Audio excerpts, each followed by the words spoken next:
दिन भर की बड़ी खबर में आज बात करेंगे कि आखिर वोट चोरी की लड़ाई में जेनजी को क्यों घसीट रहे हैं राहुल गांधी। इसी के साथ राहुल के करीबी का पाकिस्तान के लिए प्यार उमड़ पड़ा है। वहीं अल्बानिया ने नियुक्त किया है दुनिया के पहले एआई मिनिस्टर को। इसी के साथ DUSU चुनाव रिजल्ट भी आ चुका है। कौन जीता, किसने मारी बाजी, जानेंगे इस रिपोर्ट में। तो चलिए शुरू करते हैं।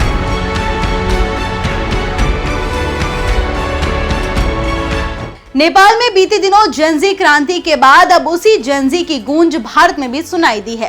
कांग्रेस नेता राहुल गांधी ने भारत में जेनजी से क्रांति का आह्वान किया है। राहुल गांधी ने सोशल मीडिया पर एक पोस्ट के माध्यम से ये मांग की है। पोस्ट शेयर होने के बाद देश की राजनीति में बवाल मच गया है। राहुल गांधी के नेपाल प्लान पर बीजेपी काफी ज्यादा हमलावर है। आपको बता दें, राहुल गांधी एक बार फिर से बीजेपी के निशाने पर आ गए हैं। लोकसभा में नेता प्रतिपक्ष राहुल गांधी ने जेनजी को संबोधित करते हुए एक पोस्ट किया है। उन्होंने लिखा कि देश के युवा, देश के छात्र, देश की जेनजी संविधान को बचाएंगे, लोकतंत्र की रक्षा करेंगे और वोट चोरी को रोकेंगे। मैं उनके साथ हमेशा खड़ा हूं। जय हिंद। राहुल गांधी ने इस पोस्ट के जरिए जेनजी यानी कि युवाओं को देश का भविष्य बताया है। उन्होंने इसके साथ एक फोटो भी शेयर की है जिसमें वोट चोरी का जिक्र किया गया है। इस पोस्ट में उन्होंने कहा कि देश के जेनजी संविधान की रक्षा करेंगे। आपको बता दें कि बीजेपी के राष्ट्रीय प्रवक्ता शहनवाज हुसैन ने कहा कि राहुल गांधी देश के युवाओं को भड़का रहे हैं। यह बयान विद्रोह को बढ़ावा देने वाला है। मोदी जी युवाओं के दिल में बसते हैं और उनके लिए दिन रात काम कर रहे हैं। राहुल गांधी चुनाव दर चुनाव हार रहे हैं और अब युवाओं को गुमराह करने की कोशिश कर रहे हैं। इंडियन ओवरसीज कांग्रेस के प्रमुख और राहुल गांधी के करीबी सैम पित्रोदा ने एक विवादित बयान दे दिया है। उन्होंने पाकिस्तान की जमकर तारीफ भी की है। पित्रोदा ने इसके साथ बांग्लादेश और नेपाल का नाम भी जोड़ दिया है। दरअसल उन्होंने कहा कि पाकिस्तान और बांग्लादेश घर जैसे लगते हैं। पित्रोदा ने भारत को सलाह देते हुए कहा कि हमें अपने पड़ोसियों पर ध्यान देने की जरूरत है। सैम पित्रोदा ने कहा कि मेरे मुताबिक हमारे विदेश नीति पर काम होना चाहिए। हमें सबसे पहले अपने पड़ोस पर ध्यान केंद्रित करना चाहिए। क्या हम सचमुच अपने पड़ोसियों के साथ संबंधों में सुधार ला सकते हैं? मैं पाकिस्तान गया हूं। मैं आपको बता दूं कि मुझे वहां घर जैसा महसूस हुआ। मैं बांग्लादेश भी गया हूं, मैं नेपाल भी गया हूं और वहां भी मुझे घर जैसा ही महसूस हुआ। मुझे ऐसा नहीं लगा कि मैं किसी विदेश की धरती पर हूं।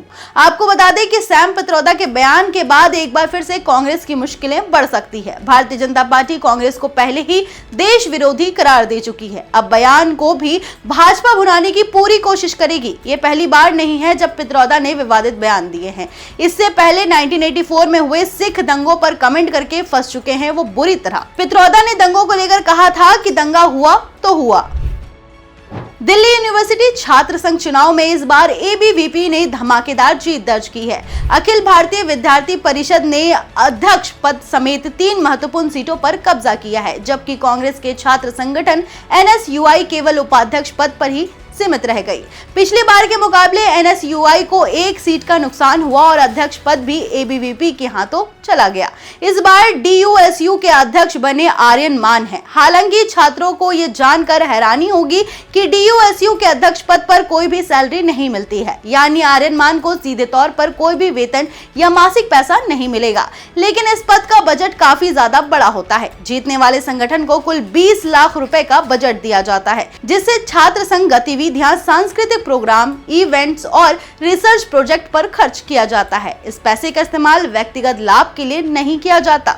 वहीं आपको बता दें कि सचिव पद पर कुणाल चौधरी और संयुक्त सचिव पद पर दीपिका झा ने जीत दर्ज की है। इन तीनों पदों पर ABVP के उम्मीदवार पहले दौर से ही रुझानों में आगे थे और आखिरी मतगणना में भी जीत पक्की कर ली। वहीं उपाध्यक्ष पद पर गोविंद तंवर को हार का सामना करना पड़ा।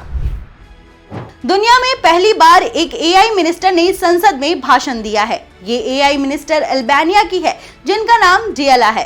अल्बानिया की नेशनल एजेंसी फॉर सोसाइटी ने माइक्रोसॉफ्ट के सहयोग से डिएला को विकसित किया है। आपको बता दें कि दुनिया में पहली बार किसी देश ने AI मंत्री को नियुक्त किया है।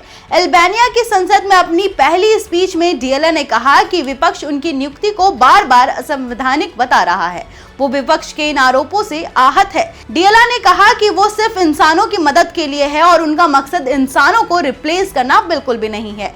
वो इंसानों की जगह लेने के लिए यहाँ पर नहीं आई है। डियाला अल्बानिया की पारंपरिक वेशभूषा में नजर आई। उनकी आवाज और चेहरा अल्बानिया की एक्ट्रेस अनीला बेशा से प्रेरित है और डियाला का मतलब अल्बानिया की भाषा में सूरज होता है।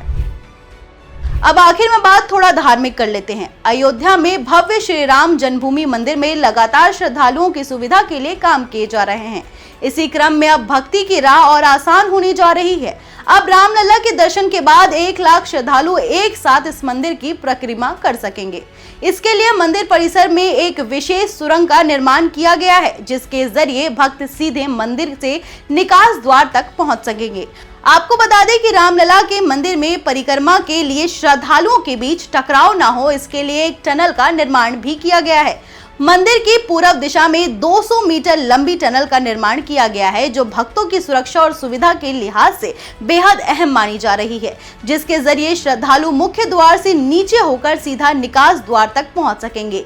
इस टनल के निर्माण के बाद राम मंदिर देश का अकेला ऐसा मंदिर बन गया है जिसके मुख्य द्वार से नीचे होकर श्रद्धालु निकास द्वार तक सीधे पहुंच सकेंगे। आपको बता दें कि ये टनल सीधा मंदिर के 800 मीटर लंबे परिक्रमा पथ से जुड़ी हुई है। तो दिन भर की खबर में आज के लिए बस इतना ही। मिलते हैं अगली वीडियो में, तब तक के लिए धन्यवाद।